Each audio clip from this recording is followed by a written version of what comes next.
কয়েকদিনের মধ্যেই আরিয়ান প্রায় প্রতিদিনই আসতে লাগলো। কখনো লিচু নিয়ে আসে, কখনো আম। আমি বললাম, এত কিছু আনেন কেন?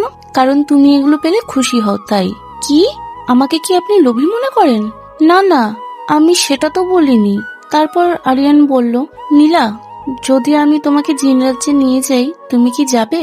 কেন যাব আমি আপনার সাথে জিন রাজ্যে? কারণ আমি তোমাকে বিয়ে করতে চাই। আমি অবাক হয়ে বললাম, কি? হ্যাঁ নীলা, আমি সিরিয়াস। আরিয়ান, আপনি কি পাগল হয়ে গেছেন? দেখো নীলা, জিনদের মধ্যে মানুষকে বিয়ে করা খুব কঠিন, কিন্তু তবুও আমি আপনাকে বিয়ে করতে চাই। আচ্ছা, আর আমি কি চাই সেটা তো আপনি জানতে চাইলেন না? তুমি না বললে আমি কখনোই জোর করব না। আমি তখন অনেকক্ষণ চুপ করে থাকলাম। তারপর বললাম, একটা কথা বলি আরিয়ান।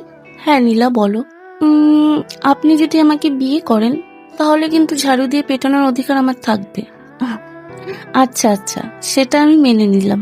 কিন্তু ঠিক তখনই ঘরের মধ্যে হঠাৎ ঠান্ডা হাওয়া বইতে লাগলো, আর একটা গম্ভীর গলা শোনা গেল। মানুষকে বিয়ে করবি আরিয়ান? আরিয়ান ভয় পেয়ে বলল, মা তুমি তুমি এখানে কি করছো? পরবর্তী গল্প নেক্সট পার্টে।